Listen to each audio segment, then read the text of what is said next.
제가 말씀을 읽도록 하겠습니다. 창세기 45장 1절에서 8절까지 말씀만 우리 함께 읽겠습니다. 시작. 요셉이 시종하는 자들 앞에서 그 정을 억제하지 못하여 소리질러 모든 사람을 자기에게서 물러가라 하고 그 형제들에게 자기를 알리니 그때에 그와 함께한 다른 사람이 없었더라. 요셉이 큰 소리로 우니 애굽 사람에게 들리며 바로의 궁중에 들리더라. 요셉이 그 형들에게 이르되 나는 요셉이라. 내 아버지께서 아직 살아 계시니까. 형들이 그 앞에서 놀라서 대답하지 못하더라. 요셉이 내게로 가까이 오소서. 그들이 가까이 가니 이르되 나는 당신의 아들 아우 요셉이니 당신들이 애굽의 판자라. 당신들이 나를 이곳에 팔았다고 해서 근심하지 마소서. 한탄하지 마소서. 하나님이 생명을 구원하시려고 나를 당신들보다 먼저 보내셨나이다. 이 땅에 2년 동안 흉년이 들었으나 아직 5년은 밭갈이도 못하고 추수도 못할지라. 하나님이 큰 구원으로 당신들의 생명을 보존하고 당신들의 후손을 세상에 두시려고 나를 당신들보다 먼저 보내셨나니 그런즉 나를 이리로 보내니는 당신들이 아니요 하나님이시라. 하나님이 나를 바로에게 아버지로 삼으시고 그 온 집의 주로 삼으시며 애굽 온 땅의 통치자로 삼으셨나이다. 아멘.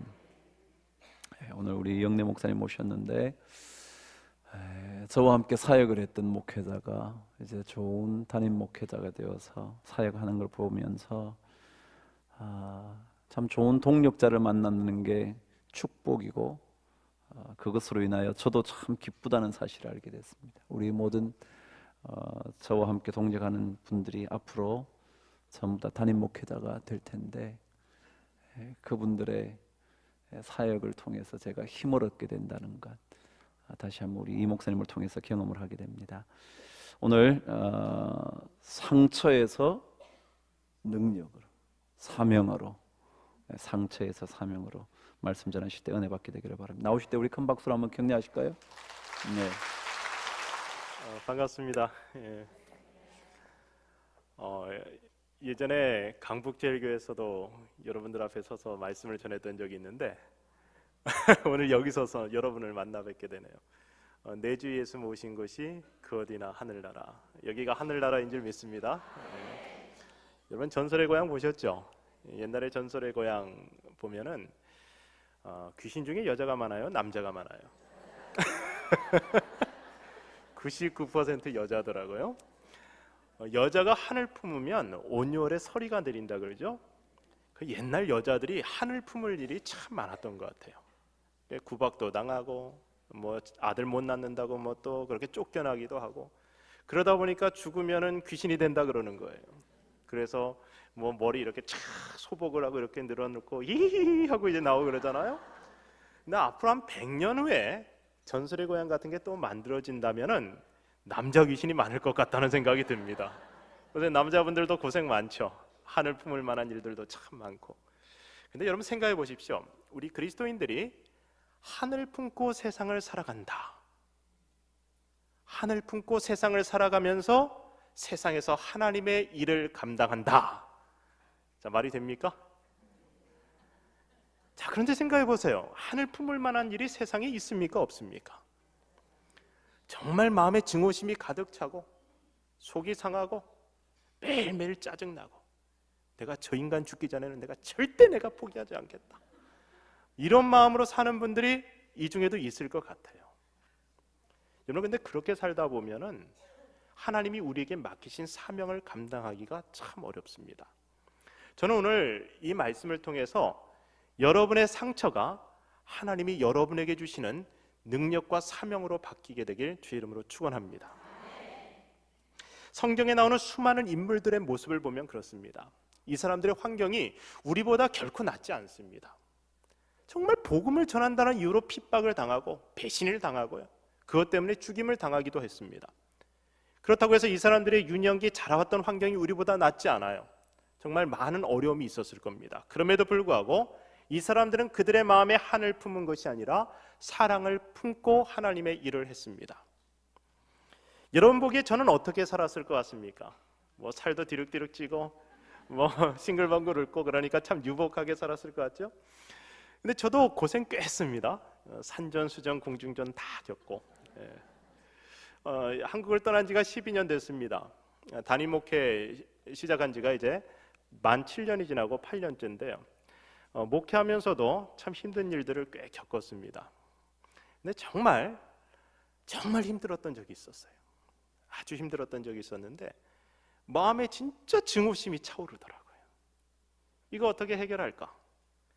제가 성격이 좋아서 웬만한 스트레스는 밥 먹으면서 사람 만나면서 대부분 풀었습니다. 그런데 정서적인 한계에 도달했던 겁니다. 안 되겠더라고요. 기도해야 되겠다. 아무도 없는 곳에 가서 기도해야 되겠다. 그래서 차를 몰고 나갔습니다. 몇 시간을 운전했냐면 10시간을 운전했습니다. 그래서 시카고에서 캔자스시티까지 갔습니다. 거기 가서 미국 사람들이 기도원에 기도하는 그곳에 가서 그냥 울면서 기도를 시작했어요. 말도 나오지 않아요. 뭐라고 기도해야 될지 몰라요. 그냥 제 신세가 너무 제가 너무 불쌍한 거예요. 그래서 울었어요. 하나님, 저는 왜 이렇게 불쌍해야 됩니까? 저는 왜 이렇게 억울하게 당해야 됩니까? 그래서 속상해서 울고 울면서 이런 기도를 했어요. 하나님, 무시당하지 않고 목회하게 해주세요. 하나님, 저에게 권세를 주세요. 제가 손을 얹는 사람들이 다 낫게 해주세요. 이런 기도를 하기 시작했어요. 여러분 아멘 하시네. 그래서 병든 자에게 손을 얹은 즉 나으리라. 이 말씀을 붙들고 제가 기도를 막 했어요. 그래서 아주 그냥 죽은 사람도 한번 손 얹으면 다 살아나고. 아니 그러면은 성도들이 저한테 함부로 할 수 있겠어요? 이게 제 마음에 이게 너무나 강렬한 소원이 돼서 기도를 하는데 한참을 기도하는데 하나님이 제 마음속에서 깊은 곳에서 저한테 세미한 음성으로 말씀을 들려주시더라고요. 네가 병들었는데 누구한테 손을 얹겠다고? 네가 병들었는데 네가 누구한테 손을 얹겠다고? 여러분 제 마음에 병이 들었어요. 병든 제가 누구에게 손을 얹을까요? 치유의 은사를 달라고 하나님께 기도하기 전에 제가 그 순간에 다시 한번 기도의 제목을 바꿔서 하나님, 저를 치유해 주십시오. 제가 병들었습니다. 이렇게 기도의 제목을 바꿀 수밖에 없었습니다. 그리고 다시 시카고로 돌아오는 길에 운전하면서 하나님께서 그 운전하는 동안에 제 마음속에 말씀을 하나 주셨어요. 믿는 자에게 이러한 표적이 따르리니 병든 자에게 손을 얹은 즉 나으며가 아니라 믿는 자에게 이러한 표적이 따르리니 무슨 독을 마실지라도 해를 받지 아니하며. 어차피 우리가 사는 세상 독을 안 마시고 살 수가 없어요. 가족으로부터도 독을 마셔요. 목회하면 성도들로부터도 상처를 받는 일이 계속 있어요. 모든 환경들이, 온 세상의 모든 것이 다 독이에요. 그런데 믿는 자에게 따르는 표적, 무슨 독을 마실지라도 그것 때문에 한을 품고 상처 때문에 아무것도 할 수 없는 그런 지경이 되지 않도록 맷집을 달라고 기도하기 시작했습니다. 저는 여러분이 그런 마음의 맷집을 기르시길 주의 이름으로 축원합니다. 믿는 자에게는 무슨 독을 마실지라도 해를 받지 않는 능력을 주님이 주신다고 했습니다. 영적인 건강이 필요합니다. 웬만한 것들로 인해서 쉽게 삐지거나 상처받거나 그것 때문에 그냥 망가지지 않는 그런 맷집이 우리에게 있어야 됩니다.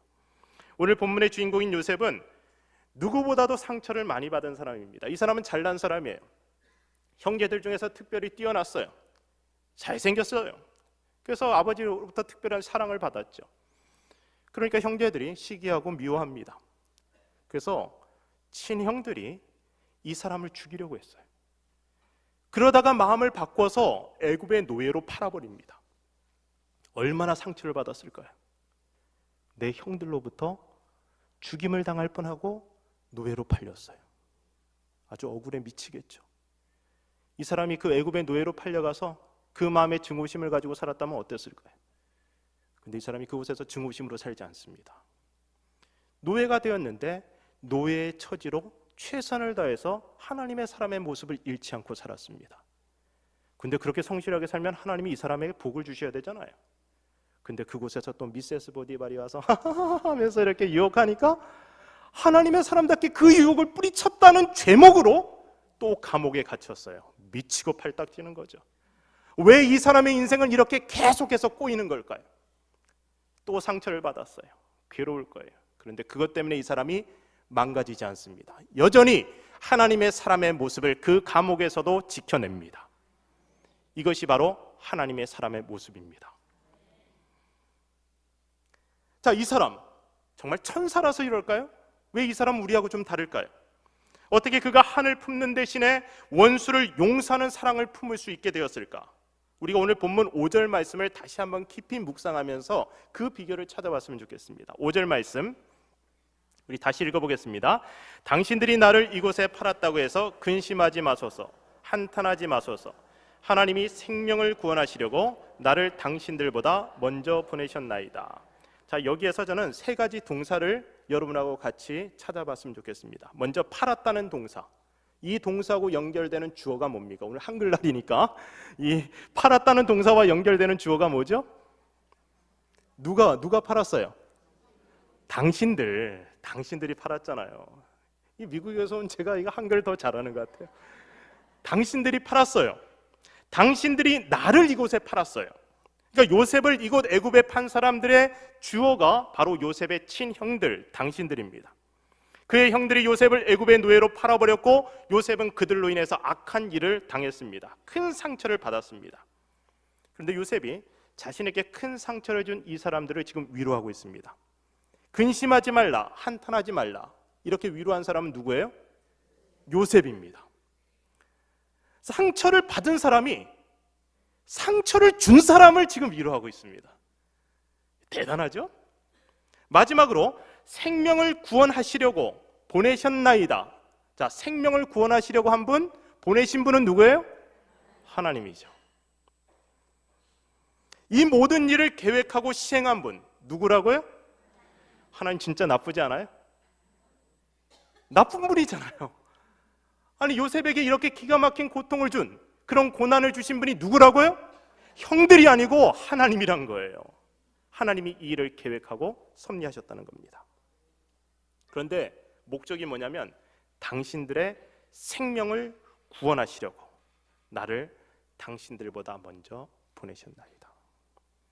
여기에서 우리가 먼저 결론적으로 이 메시지를 받았으면 좋겠습니다. 오늘 내가 받는 상처는요, 어쩌면 나에게 상처를 준 그 사람들을 구원하기 위해 하나님께서 나에게 허락하신 환경일 수 있다는 겁니다. 여러분의 남편이 여러분에게 상처를 주죠. 아내가 상처를 주죠. 자식들이 상처를 주죠. 그것에 대해서 여러분이 어떻게 반응하느냐에 따라서 그 사람이 구원을 얻을 수도 있고 망가질 수도 있습니다. 저는 여러분이 상처를 받으면서도 그 상처 때문에 망가지거나 그 상처 때문에 찌드는 인생을 사는 것이 아니라 오히려 그 상처에서 하나님이 주시는 능력을 체험하여서 다른 이들을 치유하는 치유자로 살아갈 수 있는 비결을 배웠으면 좋겠습니다. 기가 막힌 상황 속에서도 절망하지 않을 수 있고 망가지지 않을 수 있는 비결이 우리 믿음 안에 있습니다. 오히려 그 극심한 고통을 지나면서 더 단단한 사람으로 성장하여서 한이 아닌 사랑을 품고 맡겨진 사명을 감당해낼 수 있습니다. 저는 오늘 여러분 모두가 이 말씀을 듣는 가운데 그 비결을 다 체험하고 여러분의 것으로 하게 되길 주의 이름으로 축복합니다.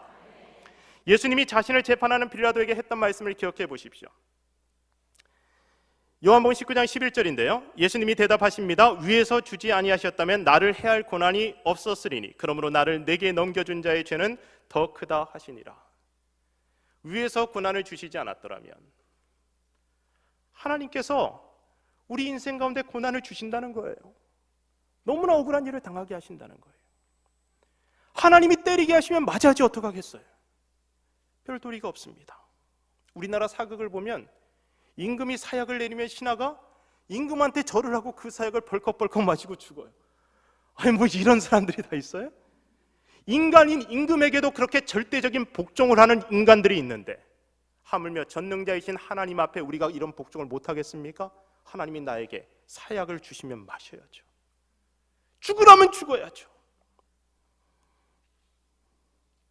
욥이 그의 기가 막힌 고난 중에서 이런 고백을 합니다.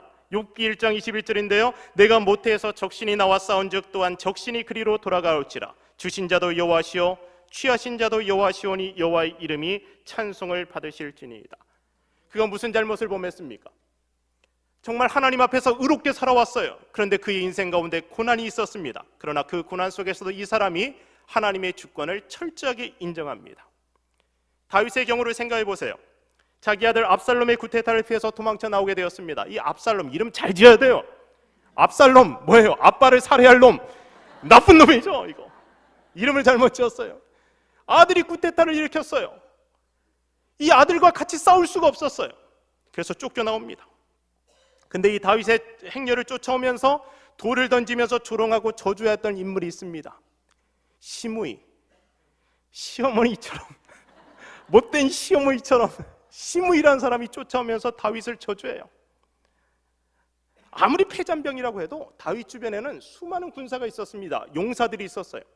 그 중에 다윗의 부하들이 이야기합니다. 저놈 내가 죽이고 오겠습니다. 허락만 해주세요. 가서 죽이고 오겠습니다. 그때 다윗이 이렇게 말합니다. 사무엘하 16장 11절 12절입니다. 또 다윗이 아비새와 모든 신하들에게 이르되 내 몸에서 난 아들도 내 생명을 해하려 하거든 하물며 이 베냐민 사람이라. 여호와께서 그에게 명령하신 것이니 그가 저주하게 버려두라.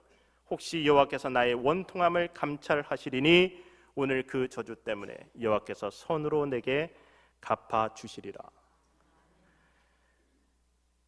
제가 어려움을 겪을 때 이 말씀이 저에게 위로가 되더라고요. 우리가 수치를 당해야 될 때가 있어요. 하나님이 그런 환경을 우리에게 주실 때가 있어요.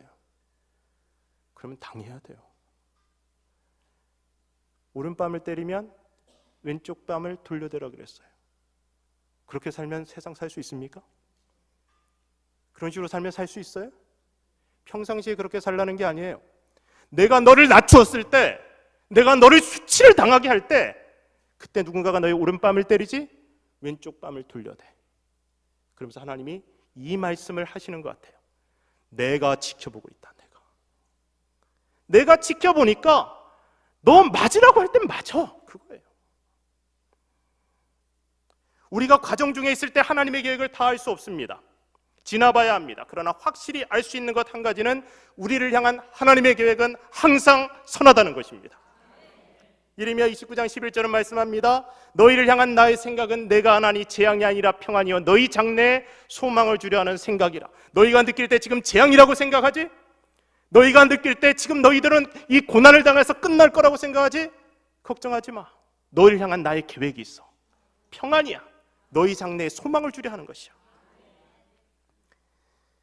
제가 화현태 목사님 밑에서 부목사 생활할 때요,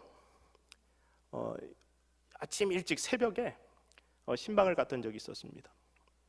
3살짜리 아이가 목 수술을 받게 됐어요. 선천적으로 목에 이 기형이 있었다고 합니다. 그래서 이 허스키한 목소리를 내는 아이였어요. 여자아이인데 이 아이가 참 애교스럽고 예쁜 아이인데 이제 수술을 받게 됐어요. 그래서 새벽에 병원에 가게 됐는데 신방을 갔는데 평상시에 이 수술 얘기가 있었으니까 이 아이가 겁을 먹고 있어갖고 엄마 아빠가 새벽에 이 애를 깨워서 병원에 데려가면서 수술 아니라고 거짓말했어요. 뻥쳤어요.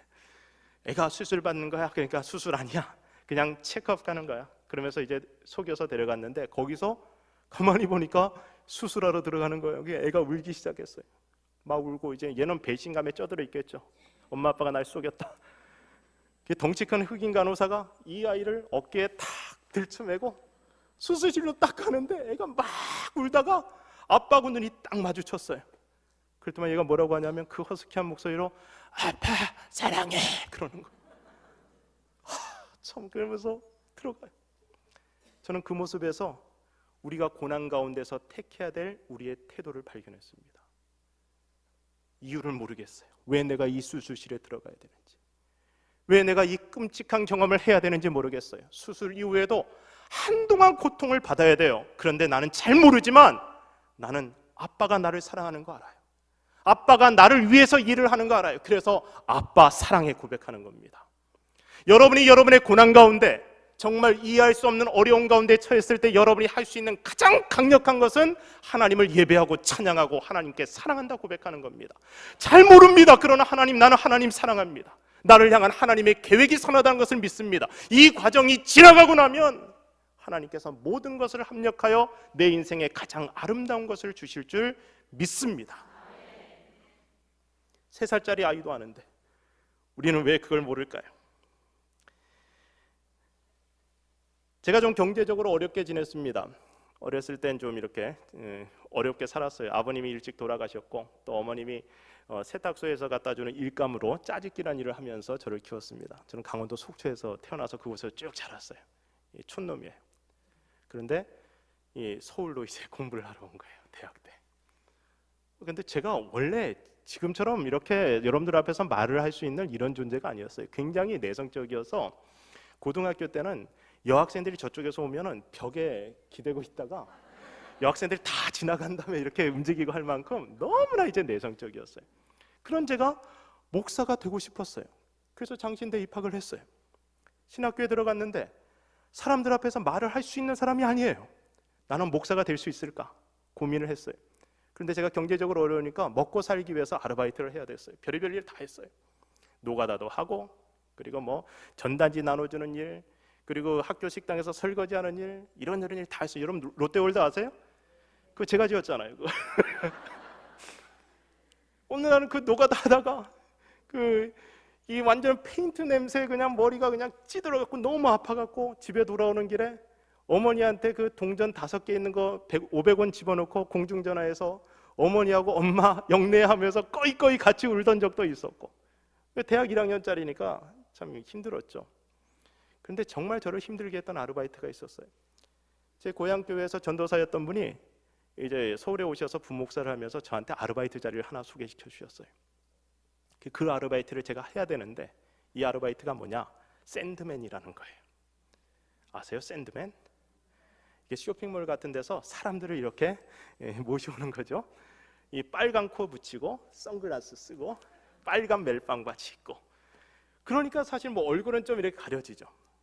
그리고 내용을 딱 보니까 뭐라고 메모지가 되어 있냐면 이렇게 이제 마이크를 잡고 얘기를 해야 돼요. 어서 오십시오. 2층 제일 쇼핑입니다. 남성복, 숙녀복, 아동복, 캐주얼 전문점입니다. 뭐 이런 거 하는 거예요. 아까 말씀드렸죠. 여학생들이 오면 어떻게 한다고요? 벽에 기대고 있어야 돼요. 그런데 제가 그걸 먹고 살기 위해서 해야 돼요.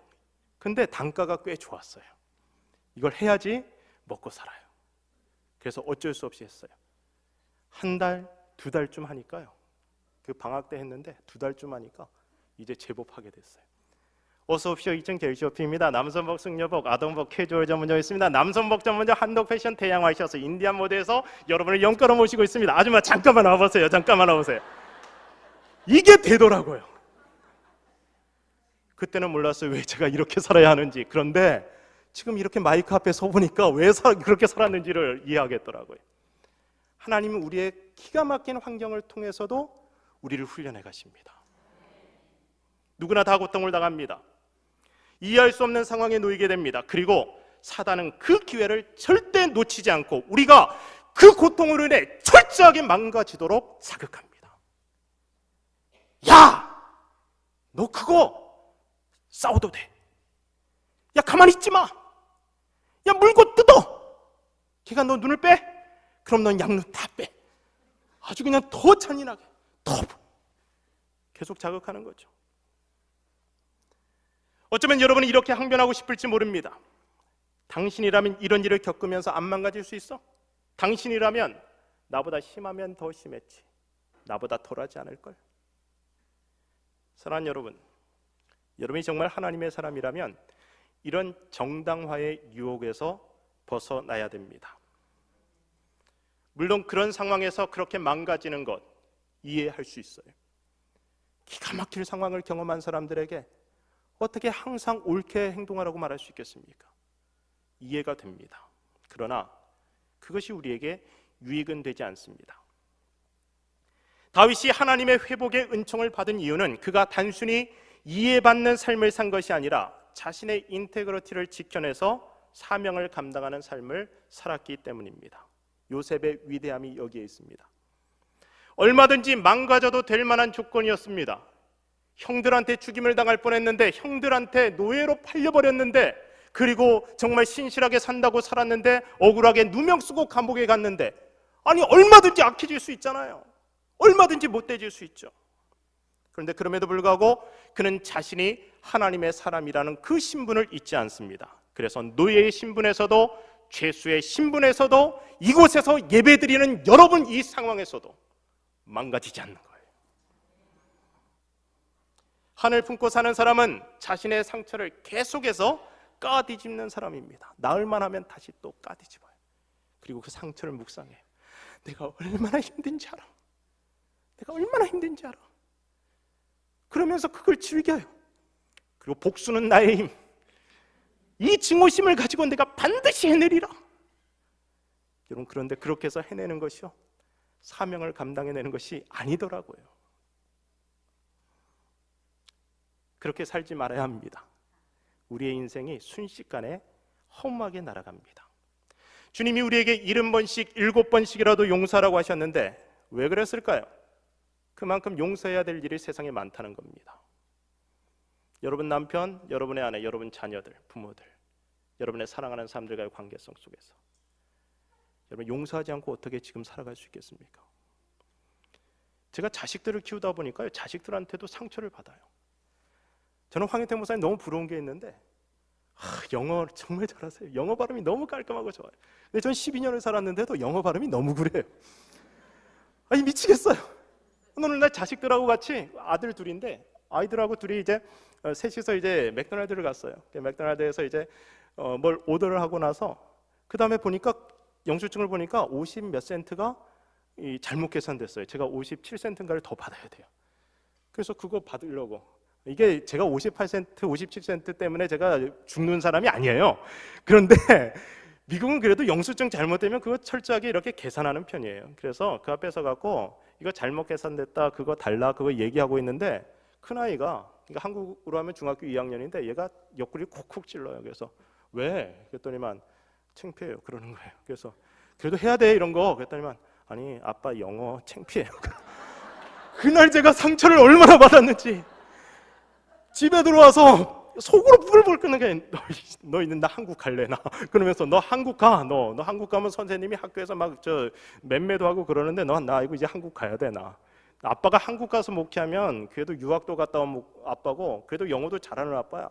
근데 내가 너네 때문에 여기 사니까 진짜 니들이 아빠를 우습게 생각하는데 막 이러면서 속으로 막 끌어오는 걸 가지고 자식들한테 그 조그만 애들하고 싸우고 있으니까 아내가 와서 잘한다 그러는 거예요.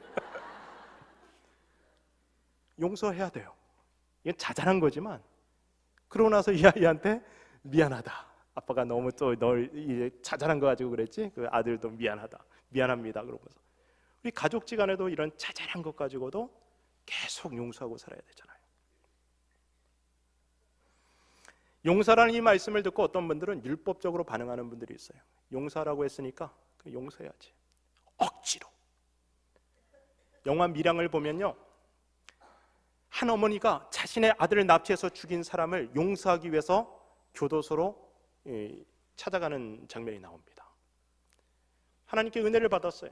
그래서 용서해야 되겠다고 생각해서 찾아갔어요. 찾아가서 그 사람한테 용서한다고 얘기하려고 하는데 이 사람이 먼저 내가 교도소에서 예수님을 만났는데 그분이 나를 다 용서했습니다 하니까 이 엄마가 그냥 다시 뚜껑이 열려버린 거예요. 내가 용서하지 않았는데 하나님이 뭐라고 이 사람을 용서해. 그러면서 이 사람이 미쳐버려요. 여러분, 하나님은 그 사람 용서 안 했습니다. 정말 용서받은 사람이라면 그 엄마 앞에서 나를 죽여주세요 이래야지 정상이죠. 이 사람 용서받은 사람이 아니에요. 근데 이 엄마가 너무 무리한 행동을 했어요. 엄마는 자기가 용서할 수 있다고 생각했지만 용서할 수 있는 능력이 그렇게 순식간에 오는 게 아니에요. 내 아들을 죽였는데 그게 용서가 돼요? 용서가 안 되죠.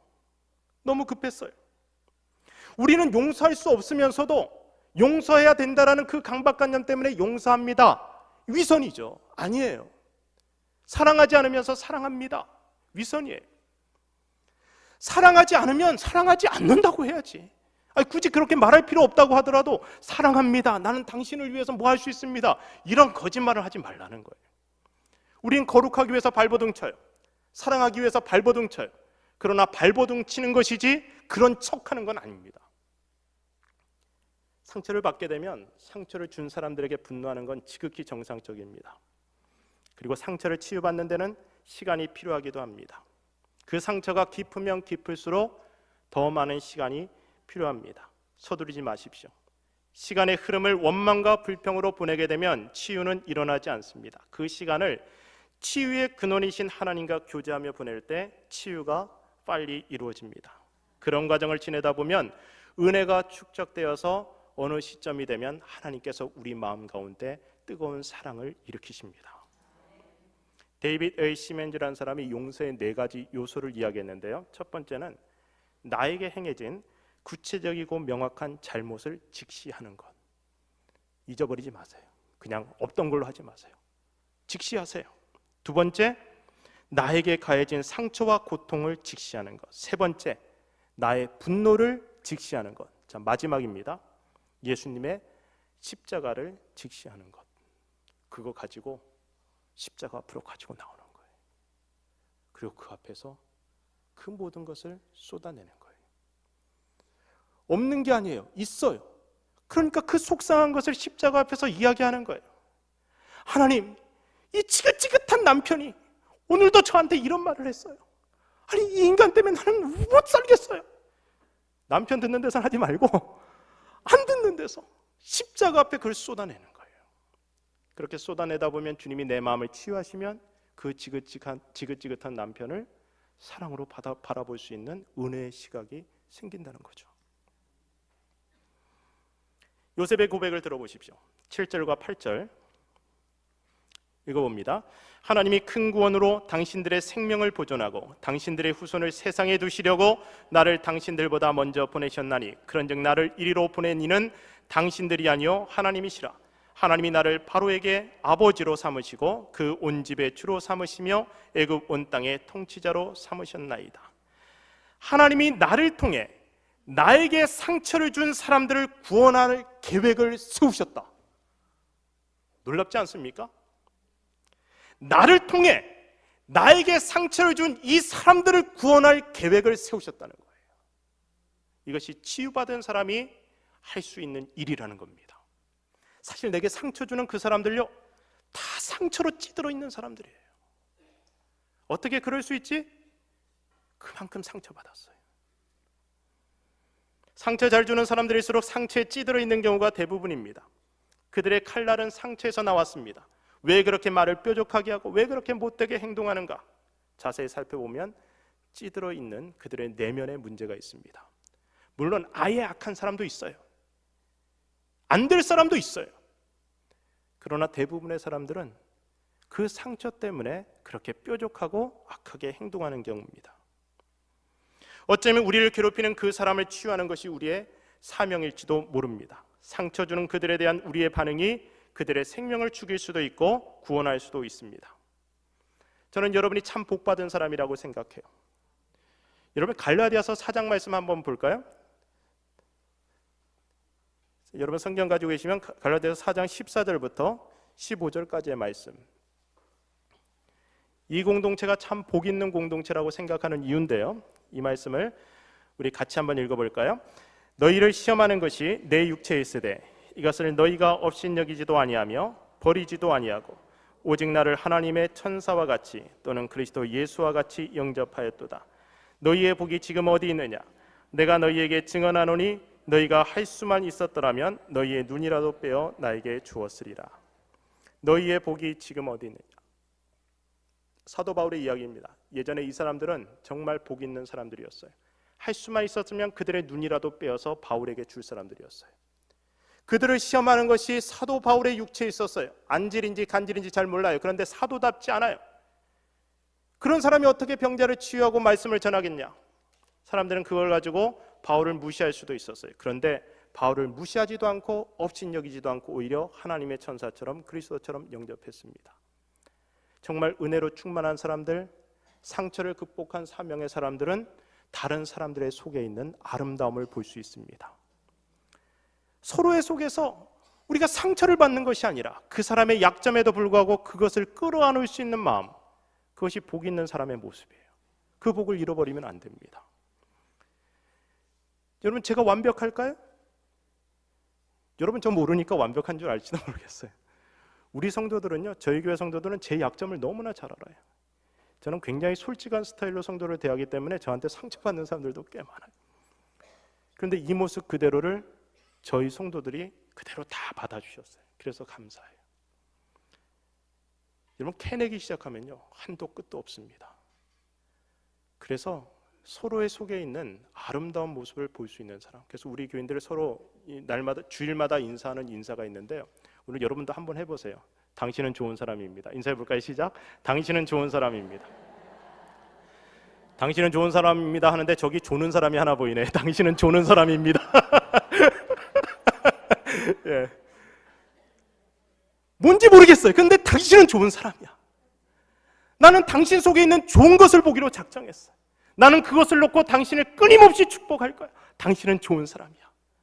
여러분의 목사님을 그런 시선으로 보기를 바랍니다. 여러분 서로를 그런 시선으로 바라볼 수 있기를 바랍니다. 그러기 위해서 오늘 여러분이 받았던 모든 상처에 대해서 십자가 앞에 가지고 나오세요. 계산해 보세요. 여러분이 평생토록 받았던 상처가 더 큽니까? 아니면 십자가의 구원의 은혜가 여러분에게 더 큽니까? 뭐가 더 커요? 그러면 그 십자가 앞에서 이 상처 때문에 못 살겠습니다가 아니라 주님의 십자가 은혜 때문에 내가 살겠습니다. 그 십자가의 은혜가 다시 한번 오늘 여러분의 심령을 촉촉하게 적셔주시길 주의 이름으로 축원합니다. 상처에 묶여 사는 사람이 아니라 치유받은 그 상처로 인하여 오히려 다른 사람을 치유하고 돌보고 구원하는 사명을 감당하는 여러분 모두가 되시길 주의 이름으로 축복합니다. 기도하겠습니다. 오늘 기도하실 때 여러분 마음의 섭섭함과 상처를 가지고 잠시 하나님 앞에 우리 통소로 기도하는 시간 가졌으면 좋겠습니다. 아프다고 하세요. 죽겠는데 죽겠다고 하세요. 미치겠으면 미치겠다고 하세요. 기도하는 겁니다. 여러분 가슴에 손을 얹고 하나님, 제가 아픕니다. 교회 일로 아프고 가족 일로 아프고 직장 일로 아프고 상처를 받았습니다. 그런데 하나님, 제가 이런 상처받은 모습으로 저희 가족들을 섬길 수 없고 교회를 섬길 수 없어요. 하나님, 오늘 십자가에서 제가 주님의 치유의 은혜를 받길 원합니다. 주님, 저를 불쌍히 여겨주세요. 우리 간절한 마음으로 우리 함께 기도하겠습니다. 아버지 하나님, 오늘 이 저녁 하나님께서 이 자리에 있는 하나님의 사람들을 하나님의 거룩한 은혜로 치유해 주시길 원합니다. 하나님, 하나님의 사람다움을 지키며 살아가는 하나님의 백성들에게 오늘 은혜를 부어 주시어서 하나님, 우리가 하나님의 은혜 때문에 사는 존재라는 사실을 다시 한번 기억하게 하여 주시옵소서.